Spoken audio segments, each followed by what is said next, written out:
बिस्मिल्लाहिर्रहमानिर्रहीम। अस्सलाम वालेकुम।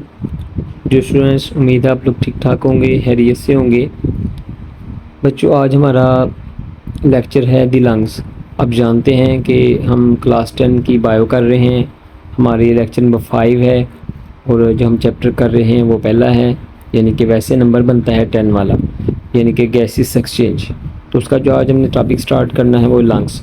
बेसिकली इसका जो मेन टॉपिक था वो है गैसेस एक्सचेंज इन ह्यूमंस।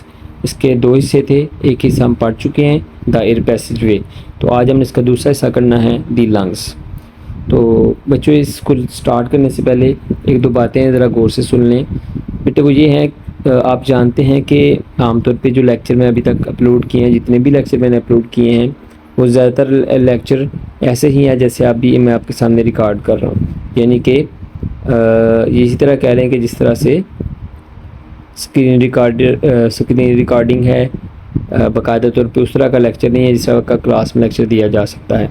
लेकिन बच्चों, आप जानते हैं कि ये वाला जो लेक्चर है, ख़ास तौर पे जो बायो का लेक्चर है, इसमें देखें कि ये जो मैंने आपको हेडिंग्स बना के दी हैं, ब्रैकेट्स के निशान लगवाए हैं, या इस तरह की जो भी चीज़ें अंडरलाइन किया है, ये आपको वैसे लेक्चर में नहीं मिलेगा।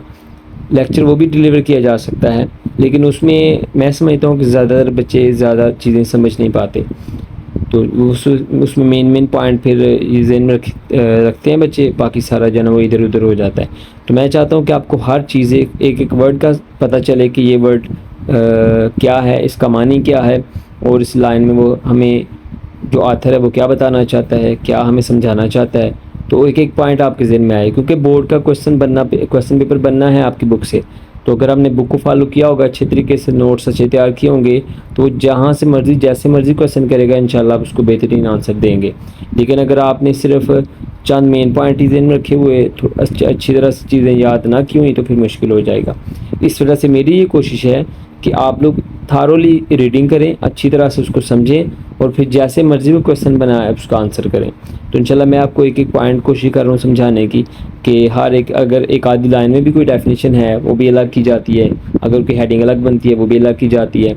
इस तरह से बाकी एमसीक्यूज़ अगर आ जाता है वो भी अलग मेंशन किया जाता है, शॉर्ट आ जाता है, डेफिनेशन आ जाती है, इवन लॉन्ग आ जाता है, इंपॉर्टेंट है, कितना इंपॉर्टेंट है बोर्ड के पॉइंट ऑफ व्यू से, या इस तरह की जो भी बातें होंगी इंशाल्लाह मैं कोशिश करता हूँ कि साथ साथ उनको डिस्कस किया जाए। ठीक है। तो बच्चे, इस वजह से ज़्यादातर जो है मैं इस तरह के लेक्चर अपलोड कर रहा हूँ जिसमें आपकी बुक को फॉलो किया जा रहा है। तो इंशाल्लाह अगर आप लोग ये अच्छी तरह से काम करेंगे तो इंशाल्लाह बेटे बड़ी उम्मीद है मुझे कि इंशाल्लाह आपके फुल मार्क्स भी आ सकते हैं। तो बात तो फिर वही है कि जो बच्चे मेहनत करेंगे, जो दिल लगन से काम करेंगे, अच्छी जान लगाएंगे, तो फिर मार्क्स भी उन्हीं के अच्छे होंगे इंशाल्लाह। तो चलें बच्चे, इसको हम स्टार्ट करते हैं। आज हमारा टॉपिक है दी लंग्स। अच्छा बेटे, दी लंग्स, इनको आप उर्दू में जानते हैं फेफड़े कहते हैं। तो पहली मैं आपको पहली ब्रैकेट बताने लगा हूँ। इसमें देखिए आपको नज़र आ रहा है कि पहली ब्रैकेट मैंने स्टार्ट की हुई है, ऊपर में लिखा हुआ है DEF, यानी कि ये डेफिनेशन है। अगरचे ये मुकम्मल डेफिनेशन नहीं है, लेकिन थोड़ा सा डेफिनेशन हिस्सा, ये आधा समझ लें इधर आ जाएगा, आधा आगे आएगा, वो मैं आपको मेंशन कर दूंगा। लेकिन अभी आप सुनेंगे और पहली जो ब्रैकेट इसको स्टार्ट करते हैं। ब्रैकेट स्टार्ट होती है, all the alveoli on one side constitute a lung. कहते हैं कि देखें दो लंग्स होते हैं, लेफ्ट और राइट। कहते हैं जितने भी एक साइड पे एल्वुलाई हैं वो आपस में मिलते हैं और एक लंग बना देते हैं। इस तरह से दूसरे वाले जितने भी एल्वुलाई हैं वो मिलकर क्या बना देते हैं, लंग बना देते हैं। तो ये पहला पॉइंट है और ये डेफिनेशन का आधा हिस्सा है। अब अगली ब्रैकेट शुरू होती है और उसकी हेडिंग होगी लोकेशन, यानी कि ये कहाँ पे पाए जाते हैं, लंग्स कहाँ पे होते हैं। कहता है there is a pair of lungs. अब देखिए पेयर ऑफ लंग्स का मतलब दो लंग्स हैं, पेयर में दो होते हैं, तो पेयर ऑफ लंग्स का क्या मतलब हुआ, दो लंग्स हैं, यानी कि दो फेफड़े हैं हमारी बॉडी में। There is a pair of lungs in the thoracic cavity. अब थोरेसिक कैविटी जो चेस्ट कैविटी है, ठीक है, जो हमारी छाती होती है, उसके अंदर जो खाली जगह होती है, उसके अंदर जो खाली जगह होती है उसको आप थोरेसिक कैविटी कह रहे होते हैं, तो उसके अंदर ये मौजूद होते हैं। तो कहते हैं there is a pair of lungs in the thoracic cavity.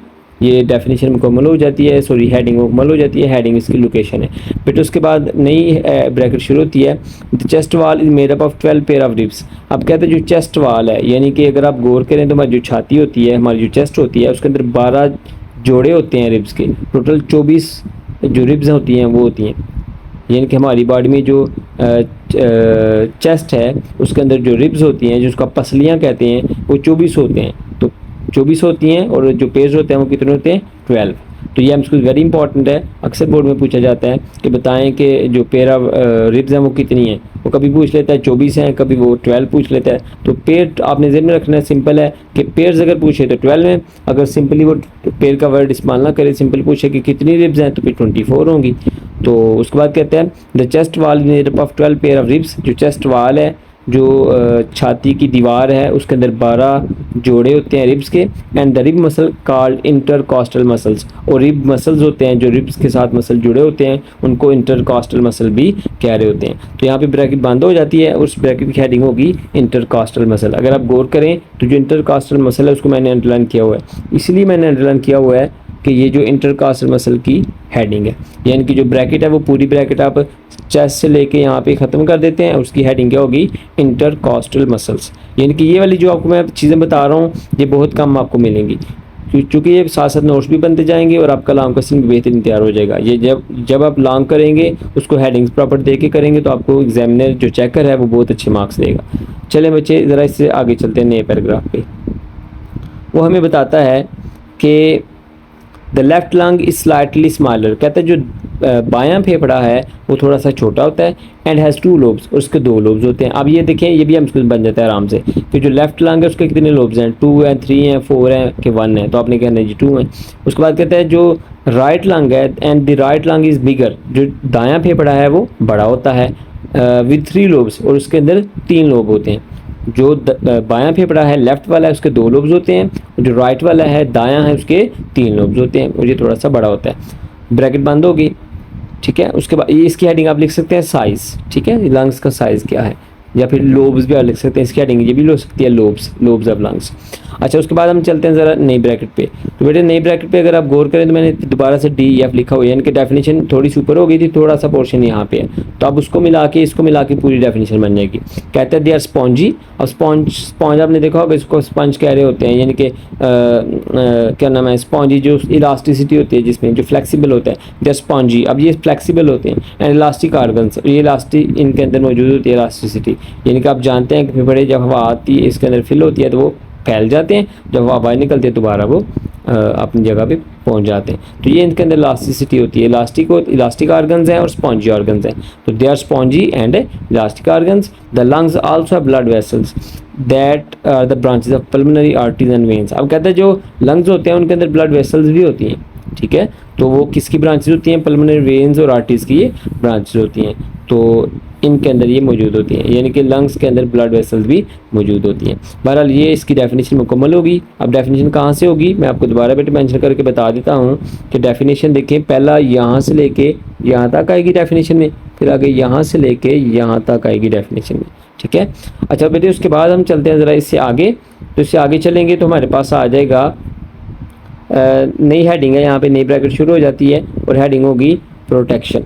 अब देखिए यहाँ पे लिखा हुआ मैंने, वो कहता है कि each lung is enclosed bye 2 membranes called the outer pleural membrane and the inner pleural membrane. कहते हैं जो हर लंग है, अब देखिए ना 2 लंग्स है, तो कहता है एक लंग यानी कि लेफ्ट हो या राइट हो, कहता है हर लंग जो है इज इनक्लोज्ड बाय 2 मेम्ब्रेन्स, उसके गिर्द 2 मेम्ब्रेन्स होती हैं, उसके गिर्द 2 मेम्ब्रेन्स होती हैं। Call the outer pleural membrane, जिनको आउटर एक उनमें से एक आउटर प्लूरल मेम्ब्रेन होती है और जो दूसरी होती है वो होती है इनर प्लूरल मेम्ब्रेन। अब ये क्या करती हैं, the membrane enclose the fluid, कहते हैं जो मेम्ब्रेन होती है उनके दरमियान एक फ्लूइड होता है which provide lubrication for the free expanding and contracting movement of the lungs. अब आप ये जानते हैं कि जब लंग्स के अंदर हवा आती है तो वो फैलते हैं, ठीक है, एक्सपैंड करते हैं, जब हम हवा निकलते दोबारा रिलैक्स मतलब अपनी पोजीशन पे आ जाते हैं। अब इनका एक्सपैंड करना और कंट्रैक्ट करना दोबारा अपनी ये जो मूवमेंट है इसको कंट्रोल करने के लिए या इसको लुब्रिकेशन प्रोवाइड करने के लिए वहाँ पे फ्लूइड मौजूद होता है। अब आपसे पूछ सकता है कि जो आउटर और इनर प्लूरल मेम्ब्रेन है उनके दरमियान जो फ्लूइड है वो क्या काम करता है, तो आपने कहना है द मेम्ब्रेन इंक्लूज फ्लूइड, उनके अंदर फ्लूइड होता है जो क्या करता है विच प्रोवाइड लुब्रिकेशन, जो कि लुब्रिकेशन प्रोवाइड करता है for the free expanding and contracting movements of the lungs. तो बेटे ये हमारा टॉपिक है लंग्स। मैं देखता हूँ अगर आप इसकी डायग्राम अगर आप गौर से देखें तो ये मैं आपको बता देना चाहता हूँ बेटे, अगर आप थोड़ा सा डायग्राम पे गौर करते हैं तो यहाँ पे आपको नज़र आ रहा है कि उसने मेंशन किया हुआ है, देखें ये यहाँ पे ये वाली चीज़, तो ये आपको नज़र आ रहा है 2 मेम्ब्रेन उसने बनाई हुई हैं और उसको उसने यहाँ पे मेंशन किया हुआ है। अगर आप यहाँ से देखें तो ज़्यादा बेहतर लगेगा, आपको नज़र आ रहा है कि यहाँ पे ये वाला ये जो वाइट है ये, तो इसके अंदर ये फ्लूइड है। और उसके बाहर वाली जो रेड वाली लाइन नज़र आ रही है आपको वो आउटर प्लूरल मेम्ब्रेन है, और इनर वाली जो आपको ब्लू वाली लाइन नज़र आ रही है वो इनर प्लूरल मेम्ब्रेन है। ये वाली इनर है और ये वाली आउटर है। इनके दरमियान जो है वो वाइट कलर का फ्लूइड है। अब ये वो फ्लूइड होता है जो कि इनको फ्री एक्सपेंडिंग और कंट्रैक्टिंग करने देता है, ताकि जो इस लंग्स हैं वो प्रॉपर अपना काम करते रहें। तो बेटे ये हमारा टॉपिक है आज के हवाले से। दी लंग्स हमने कर लिया है। अगर आप लोगों के ज़हन में कोई बात है, कोई चीज़ ऐसी है जो आपको नहीं समझ आई, तो आप बेटे पूछ सकते हैं। और कोशिश कीजिएगा कि जो चीज़ें मैंने आपको स्टार्ट में बताई हैं उनको भी ज़हन में रखिएगा और अच्छे तरीके से काम कीजिएगा। इंशाल्लाह अगर आप बहुत अच्छा काम करना चाहते हैं, बहुत अच्छा रिज़ल्ट हासिल करना चाहते हैं, तो इंशाल्लाह आप ऐसा काम करें जो आपको बता रहा हूँ। इंशाल्लाह आप लोगों को बहुत फ़ायदा होगा। ठीक है बच्चों, बहुत शुक्रिया। अस्सलाम वालेकुम, अल्लाह हाफ़िज़।